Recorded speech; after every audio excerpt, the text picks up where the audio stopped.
If you're a new artist, does a tablet actually increase your productivity? So in this video, we're going to discuss if having a tablet for a new artist improve your productivity and improve your skill.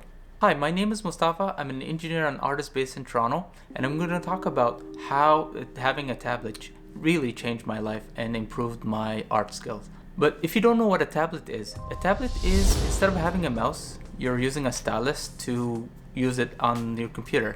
And with the right programs, you can turn that pen to a pencil, a paintbrush, or even oil paint medium. It really is revolutionary. So you don't have to have a messy studio. We just need to launch your program and just go to town on it. The real question is, does it actually help you improve? Let me take you back when I first started.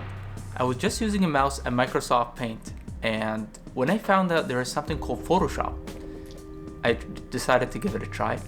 And this is how my art looked when I first started. That was way back when I was still in university.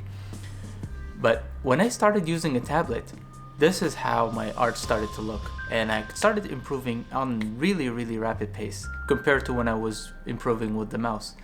Having a stylus mimics the real world application of the brush. So if you're coming from a painting background, using that in the digital media will help you improve so quickly. But if you're starting out, I think it's a very safe way to go into that world without going over budget. There are so many different tablet brands out there, and some of them range from really cheap and some of them are really expensive. So how can you buy a tablet without breaking a bank?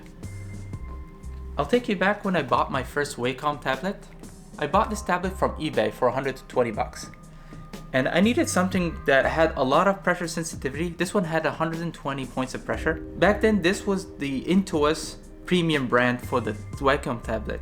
And this ran for around 400 bucks. For a starting artist, I think it's way better to get something used to see if you like it rather than spending all your money on something that you might not use.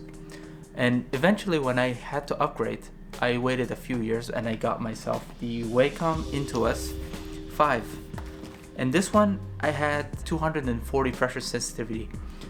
But to be completely honest, I didn't feel a complete difference from the sensitivity from the old one and the new one.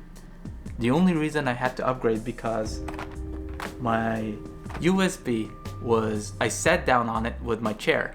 So it actually got chipped and broken. So every time I had to connect it to my laptop, I had to restart my computer, and it was a huge inconvenience. And that was probably the only reason why I upgraded. Otherwise, I wouldn't have done it. Does having a high-end tablet equal better productivity?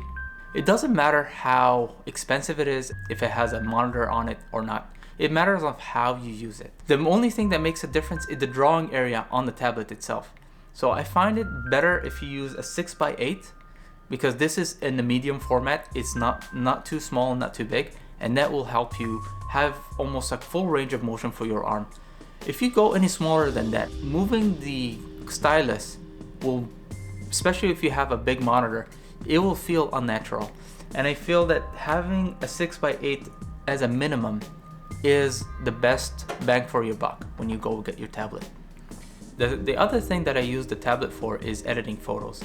And instead of just relying on the Photoshop filters, now I've tried to use my painting techniques on the photos, and now can transform any photo into a painting, which I've actually demonstrated in this video. Do I think having a tablet improve your art? Of course it does. You need to put some effort and time to learn how it works, and in no time you will find your art become better. That's it for today. I'll see you next time.